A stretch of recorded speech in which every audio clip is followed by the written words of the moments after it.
Hey guys, it's Leah B from Prestige Veteran Medical Consulting. I'm a U.S. Army veteran, physician assistant, and former compensation and pension examiner. Today, I wanted to have our awesome attorney that's been on several times for those of you that know her, Rebecca Deming from ProVet Legal, on to go over a really important topic.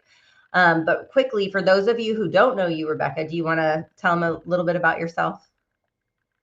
Sure. Hi, Leah. Thanks for having me on again. Rebecca Deming. I'm an attorney, a VA-accredited attorney, and veteran spouse, and I have worked with military for well over a decade and love working with veterans here in the disability sphere. Okay, awesome. So we thought it would be good to go over just some information about how to basically maximize VA benefits for dependents. So what are some of those programs that are out there basically that dependents may or may not know about, because there are some really amazing, education, healthcare, all kinds of stuff. And we wanted to just capture some of those things in this video so that you guys can, dive into them a little bit deeper and let us know if you want to hear more about them in the future individualized. But this is just going to be a general overview of just some great benefits and some things that dependents spouses and children can benefit from. So just to start things off, can you tell us, do veterans get additional benefits if they have dependents? Just a basic overview of who gets them. Yes. So veterans get additional monthly compensation if they are 30% disabled or more. So if you're 0, 10, well, if you're 0, you get no money anyway. But if you're 10 or 20%, you don't get a bump up for having dependents. But once your disability rating hits that 30% level, VA, and they've got kind of a chart that it's, I think, a couple $100 more per month, and it, depending on how many, if you have a spouse and how many children or dependent parents you have. Okay, awesome. So that 30% is sort of that magic number. Who qualifies as a dependent? So the veteran's spouse qualifies. The minor children, and when it's minor children, it could also be adopted children, and stepchildren qualify. They don't have to be the biological children. We get that question a lot. Children who are under 23, if they're still in school, and you just have to do that verification of school attendance form, which sometimes takes VA a while to process. I'll say in general, adding dependents to a benefit does take VA a while to process. So you just have to have some patience. We're seeing pretty significant delays in this area, but they are getting processed. And then there's some adult children, if they've been basically permanently disabled, permanently incapable of self-support since before their 18th birthday.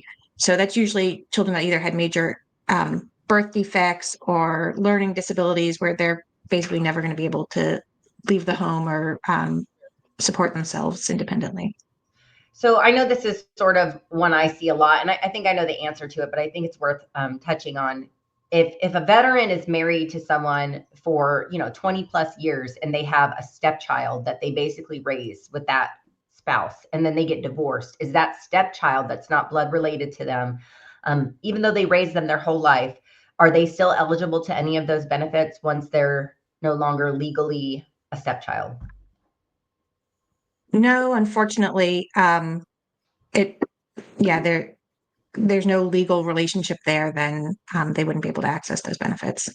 Yeah, I think that's a really tough one, but a question I've seen quite often in a lot of the forums online, especially I think there's a Chapter 35 benefits group on Facebook, and a lot of people ask that question over and over again, and it is really unfortunate and sort of sad, especially in those cases where, maybe you've, raised this child since they were 2 years old and then something doesn't work out. It's just, it is important to note that, stepchildren of previous marriages would not be considered, right?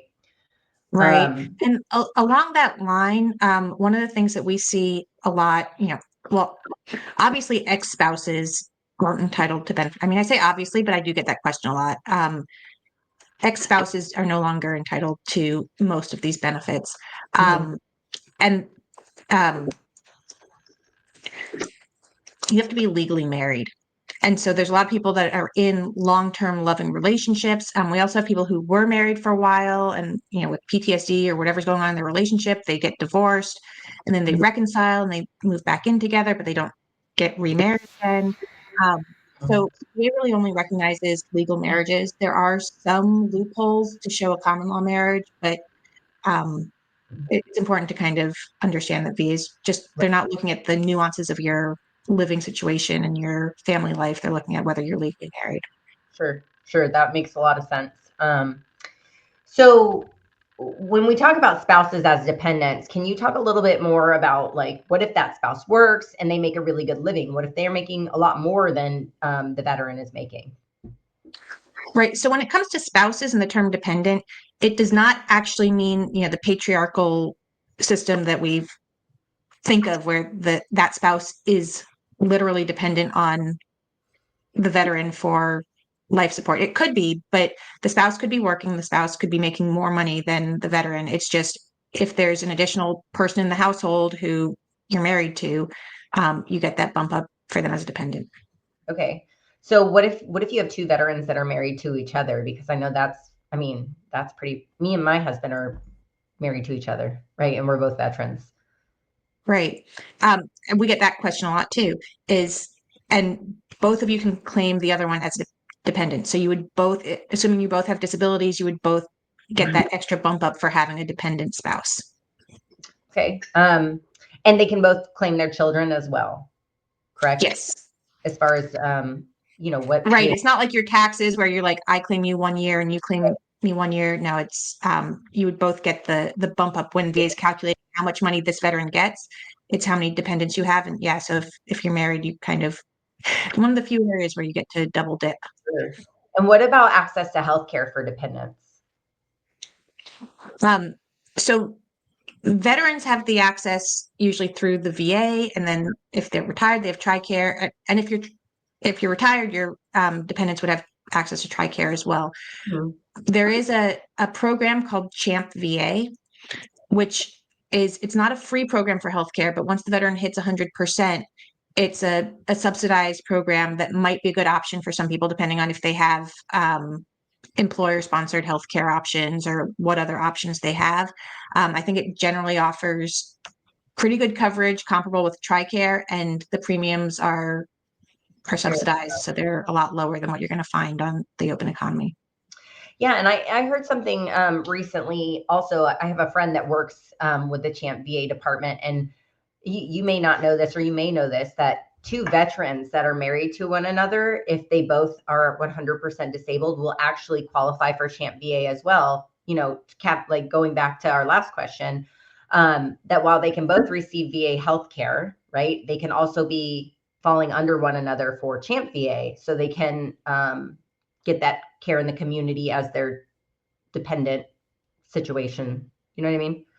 Yeah, I think that's a great option for some people. I mean, there's a lot of really great VA hospitals, and if you live near one and you're getting good care there, then why pay money to Right. get an additional health insurance? But if you have certain conditions that VA doesn't cover well, if you live in certain areas where access to a VA hospital is more challenging, or the VA hospitals in your area aren't quite as good, that'd be a great option to look into to get supplemental health care. Yeah, or maybe you just really like your doctor in your town that you've been seeing, but I've said this before, and I get a little hate for it sometimes. I actually have really good experience with my VA healthcare. I know not everybody does. A lot of people, hear horror stories all the time. But at least here in the San Antonio area, we get good access to care. They're good with telehealth, all those things. But there's just options. Right. Yeah, we're in the Tampa Bay area, and I pretty much consistently hear really good things about, obviously with any healthcare system, there's going to be some doctors that are better than others or some offices that are better than others. But both Bay Pines and James A. Haley are really good. We did not have as good experience when we were up in Virginia. So I don't know if the one in the Hampton Roads has changed. But when we were there, it was really challenging to access the care there. Yeah. Yeah, I hear it's sort of dependent wherever you go. I agree. So let me see. I have some little questions here for you jotted down. How about education benefits for dependents? Education benefits is one of my favorite topics. Mhm. So obviously there's the GI Bill benefits, and I think most people while they're active get trained on what the requirements are, who's eligible. Usually you have to transfer benefits over to your dependent while you're still active for them to be able to access them. Sometimes you can alter how many months go to each beneficiary, but you kind of have to lock it in while you're active for them to access those benefits. And the veteran has a cap on how many months of education they have. So if they want to share or gift a certain number of months, then that kind of cuts into their total allowance. Mm-hmm. There's another education program for dependents called Chapter 35 Dependents Education Assistance Program. And that one, so it's for dependents of veterans who have passed from service-connected disabilities, the dependents of people who died on active duty, and the dependents of people who are 100% total and permanently disabled. And so once you hit 100% total and permanent disability, your dependents can access this Chapter 35 benefit, which covers a whole lot of it's a monthly stipend, so it doesn't necessarily cover the tuition. That money goes to the dependent. So we can probably do a whole episode on how to access it and how to navigate that. But what I like about it is, you could have 10 kids and each kid is entitled to that benefit separately. It's not like the veteran is gifting the benefit to the child. And it's a decent number of months of benefit. So right. I think that can be really helpful. Especially because it's my understanding, and again, we can do a separate video on this. I'm fairly certain they send the check right to the dependent, right? Instead of some programs pay the school, right? So you can use that money for, housing or what, I don't know all the rules. Again, we'll have to go over it, but the money goes to the dependent. And I counsel veteran parents to have the talk with their children, because that money could go to frat parties and, poor decisions. So if you're covering the rent for your child while they're in school and you want this money to go towards the rent, like, you need to have that conversation, because the money goes right to their child. And you have to have that. I mean, I'm not going to tell people how to parent their children. I just want them to know that the money goes to the child without any kind of oversight or strings attached. Yes. And that can become challenging, especially if they're not finishing their semesters, and opens a whole can of worms. But so how can a veteran spouse qualify for education benefits? So there are time limits on the spouse. I think they usually have to apply within 10 years of becoming eligible, but they can fill out the same form that the dependent children fill out, and they can access higher education, certificate programs, on-the-job training. There's kind of a list of different benefits that they can use, which is really great. I think the purpose of it is both to help pay for your children's education, but also to increase the family income. So by allowing the spouse to go get some more training or education. So it's a really great program. Yes, I agree. 100%. So what does Chapter 35 cover? Just the highlights, maybe. Yeah. So Chapter 35 it's really just a monthly stipend. So it doesn't actually cover the tuition or room and board or whatnot. I think it's I believe it's about $1,600 a month now, and that amount, don't quote me on the amount, but it's subject to adjustments with cost of living adjustments. But what it also does is it opens up the window for a lot of schools, and it's state dependent and school dependent. A lot of states will waive in-state tuition if the dependent is accessing Chapter 35 benefits. So you get free tuition, and then you get the stipend on top of it. There's also the Yellow Ribbon program that a lot of schools have, where, if you're using the Chapter 35 or the GI Bill benefit, and we should talk more about this on a separate episode about the actual eligibility criteria. But the Yellow Ribbon program is something worth looking into, because VA will match what certain private schools will contribute towards the tuition for certain eligible dependents. So it can, if you're a veteran and you think private schools are out of the question for your children, it's worth looking into which schools participate and how much they'll participate in the Yellow Ribbon program. Yeah, and I know we have like a ton of notes on different programs, and we were going to launch into them today, but we're going to save them for individualized videos. But just from my perspective, I want to give a shout out to the Hazlewood Act, because I think, because I'm a Texan, right? I'm here in Texas, and so for those of you that are that joined the military in Texas, that is another benefit, that your dependents can essentially get all these college benefits. I'm not even sure how many years, I think it's 36 months also, but again, we'll have to do a more lengthy video on this. And I didn't even know that we as a family qualified for this, because I joined out of Florida. My husband joined out of North Dakota, but we did a few years in the reserves, and my husband got mobilized out of Texas while living here, and that even counted. So he mobilized for greater than 180 days, and that going on active duty out of Texas. Again, we had a long period of active duty as well prior to that compo too. But all of my kids, sort of like Chapter 35, all of them get to benefit from Hazlewood, which I think is crazy and amazing. And then one of my other favorites is the Folds of Honor Scholarship, which we can go over separately as well. Folds of Honor is something that you can use for college, your dependents, and also for primary education. So for private school or whatever, if you're 90% or above. Okay, so if you guys haven't heard of either of those programs, if you joined out of Texas, check out Hazlewood. And if you are 90% or above, I believe it's about $5,000 per year that you can apply for a grant for, I don't know if it's really a grant or a scholarship. I think it's a grant from that other program, right?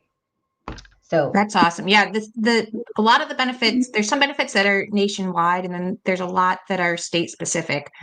So like I know in Virginia, last I pulled it up and checked, it was tuition was waived for dependents of 90% or above disabled veterans for universities. And, Virginia has a lot of really good universities. If you're a Virginia resident, if the student is a Virginia resident, I think if the veteran is a Virginia resident, it's really important to kind of dig into those nuances to figure out what you qualify and what you don't qualify. In Florida, it's free tuition if the veteran's 100%.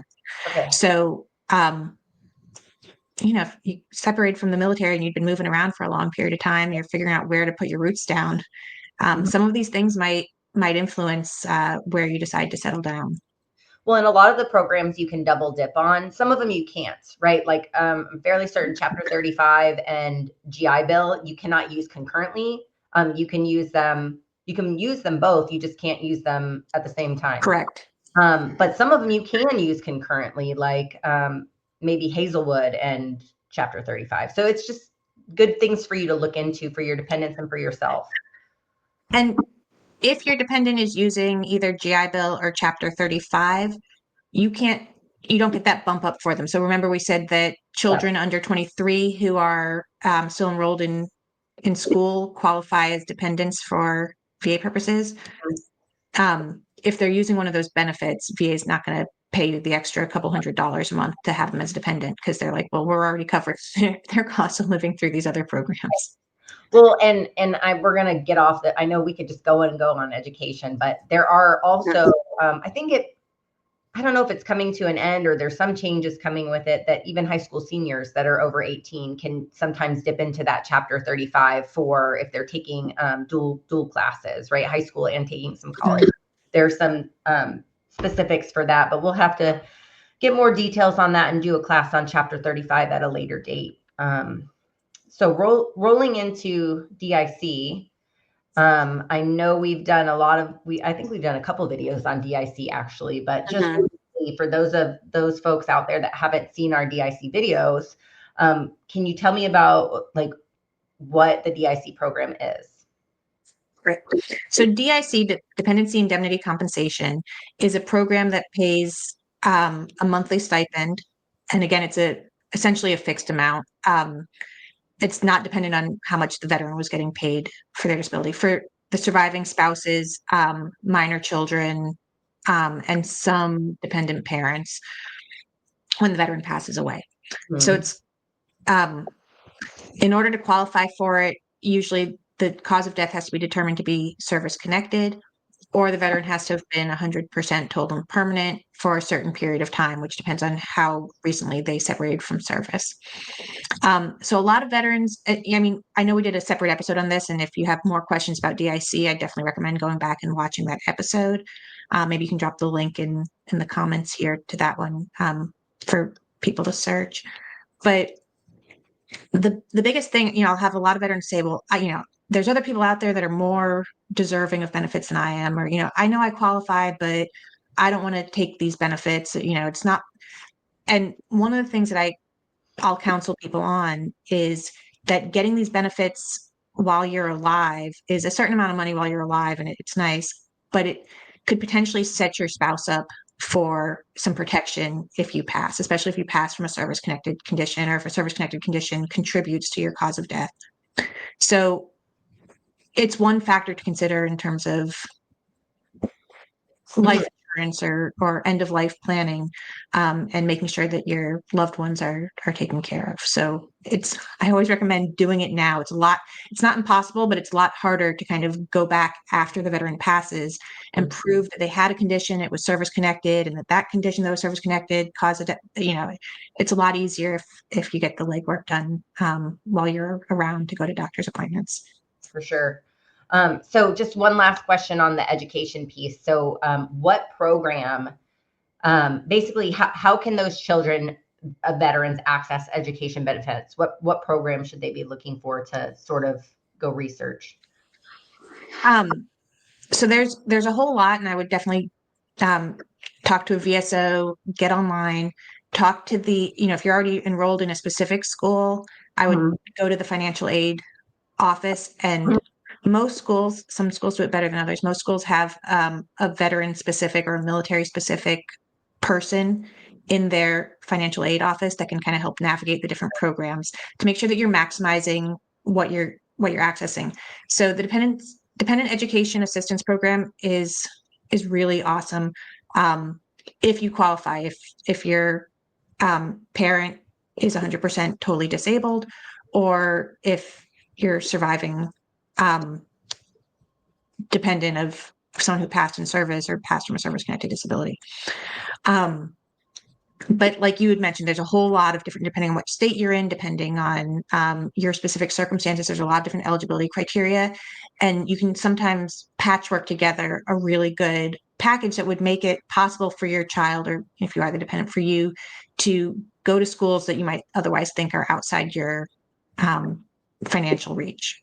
For sure. And I didn't even know about that, like the out-of-state tuition kind of options for some of these programs. That's really cool. Like if your kid wants to go, that can be really problematic for some people to have to deal with. So I'm definitely going to look into that, because I've got a kiddo who has big dreams about going out of state for college. So we'll see about that. But so what about healthcare benefits? What should dependents know about that specifically that we haven't gone over? Just in a nutshell. In a nutshell, I'm not a healthcare expert, and so understanding what's qualified and whether it's worth the premiums that you're going to pay once you qualify for CHAMPVA, I think it's worth finding a broker that you trust. You definitely want to go online and just put your information in, because you'll have all these kind of broker people calling you nonstop. But comparing the plans you get through an employer, if you don't have insurance at all, I'd say almost hands down, opting into CHAMPVA is going to be a good option for you. Totally. And who's a good resource, like first line of defense, for trying to figure out some of these programs for veterans? The VSOs have people that can help access this stuff. And I would probably, there's different offices. There's a lot of VSOs that have offices attached in the VA itself. And I think those are often going to be ones that are more, they're sharing office space with people that are granting these benefits or awarding these benefits. So if you have questions, I would probably start there. Yeah, and remember too that you don't have to use a VSO that's in your town. Like some people don't realize that. I had a really amazing VSO and he was in New York and I was here in Texas. So like that doesn't mean somebody in New York is going to be able to take you based on their volume that they're handling. But you're not, if for some reason you don't have confidence in your local VSO, you can go to the town over and see the next VSO. You know, if you're not feeling comfortable, you want a second opinion or whatever. You're not locked into that one person if there's some kind of conflict that you're not confident in, right? Right. And I mean, like lawyers, like doctors, like medical professionals, there's a wide variety of competency and personalities of VSOs. And unfortunately, some of them are in the position and they either don't understand that, you know, they might be great at doing a VA disability claim, but just really not understand the education piece or something. But then there's going to be others that are just rock stars at making sure that you're maximizing every education benefit or healthcare benefit that you're entitled to get. Well, and hopefully some of them can, you know, like other professions may say, hey, I'm not the best at burial benefits, but my friend in the next town over is, and we collaborate with each other and help and, you know, things like that. Yeah. But don't be afraid to seek a second opinion if you're, you know, if you're running up against a wall with the person that's closest to you. I think, like Leah said, feel free to look out, go onto some of these veteran Facebook groups and say, hey, does anyone have a VSO that they love? And get a recommendation for someone or someone who has experience in this area or that area, because we're starting to navigate this as a family. Right. Yeah. And you can go on va.gov. I've got another video on this too, where you can do the accreditation. You can use the accreditation search tool to find someone, VSO, accredited claims agent, or an attorney in your local area. And again, it doesn't have to be in your local area, but that tool on va.gov will spit out like tons of information for you to just have different points of contact. So go ahead. The final piece I want to leave people with is pay attention to what VA is sending you and send in your dependent verification forms and your education verification forms on time. Those are really important. If you have a change in family situation, if you get a divorce, you want to let VA know. We have had cases where the veteran, you know, there's enough going on with the divorce, the veteran didn't remember to inform VA and they'd gotten paid for having a dependent for longer than they had. And now VA is going after for an overpayment. Sure. The flip side is true if they send you a form. I mean, you might have been married to the same person for 20 years and you're like, yeah, we're stable. We're not, you know, why do I have to keep sending in verification forms?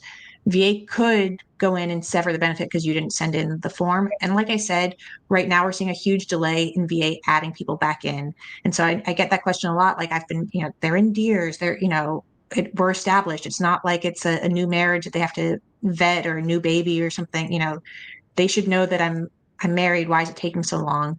But they are having, at least right now, they're having people individually check the forms, and it's taking, I would say 6 to 8 months, maybe up to a year.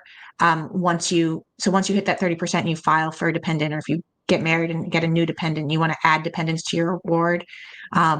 It's taking a long time. VA will back pay you for it, but you know, it's one area that I see a lot of frustration. So you're not alone if you're experiencing that. I just have a couple more quick questions before we wrap up, because I think it's important to touch on hospitalization for one. So can dependents receive financial assistance during a veteran's hospitalization? So if I'm, you know, the primary caregiver, even if I'm not the primary caregiver and I'm the veteran, I get hospitalized and my family needs some assistance. Is there something out there for them? There's two different programs.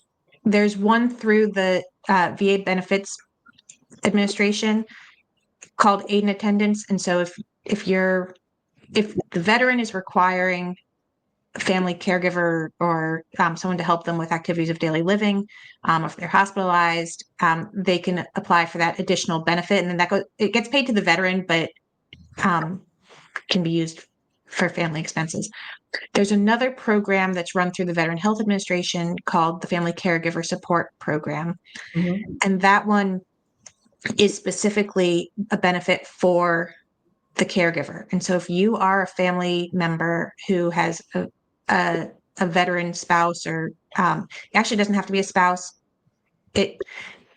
this is one of the areas where you don't even have to have like a familial relationship. You could be the best friend or the neighbor or the girlfriend or boyfriend. If you're the person who is the primary caregiver, you still have to go through a whole social work vetting and whatnot, but VA will pay you for your time in being that caregiver, and they'll provide some social work support in terms of counseling or group sessions, or some resources to kind of help you navigate being a caregiver for someone. And so there's different tiers in how much care you're providing for the person, but that is a resource that I strongly recommend if you're feeling like you're giving up a good portion of your week taking care of somebody that you look into. Okay, so my last two questions are sort of about veterans' ability to access VSO. So what if, can a dependent get help from a VSO? Like let's say it's even in a situation where the dependent has passed away, like maybe they've passed away or maybe they haven't. Is the veteran entitled to accessing that VSO for assistance with VA programs, and then to include even appeals? Yes, they are entitled to access VSOs. There may be certain, I know there's, American Legion and VFW and DAV and veteran. So the different organizations may have different eligibility criteria of who they help. And so some might specifically help people who family members of veterans who served in Vietnam, so look into the different VSO's requirements. But yes, you should be able to get a VSO to help you if you're a family member, even if you don't have a veteran, a living veteran in your family anymore. Well, and not even just VSOs, but attorneys as well. Accredited attorneys help dependents all the time with various issues, depending on if it's within their scope of what they provide services for. Well, that's all the questions I have today on this. Like I said, I would really love to do another video, maybe definitely specifically on Chapter 35. I think would be really cool. And maybe we'll see if we can tie in a couple other education programs, or maybe just do a whole series on education programs. But I hope this was helpful to you guys out there. Please drop us some comments. If you have any questions for Rebecca, I'm going to put a link to her website at ProVet Legal. So you guys can reach out to her and contact her. Also, as always, I'll be monitoring the comments to try to provide any feedback. So let us know if you have any questions, or if you have any experiences you want to share. And Rebecca, thank you as always for joining us. Yeah, thank you, Leah. Always happy to come on and talk with you about veteran benefits. Okay. All right, guys. Thanks a lot for watching, and please like and subscribe, and we'll see you guys later.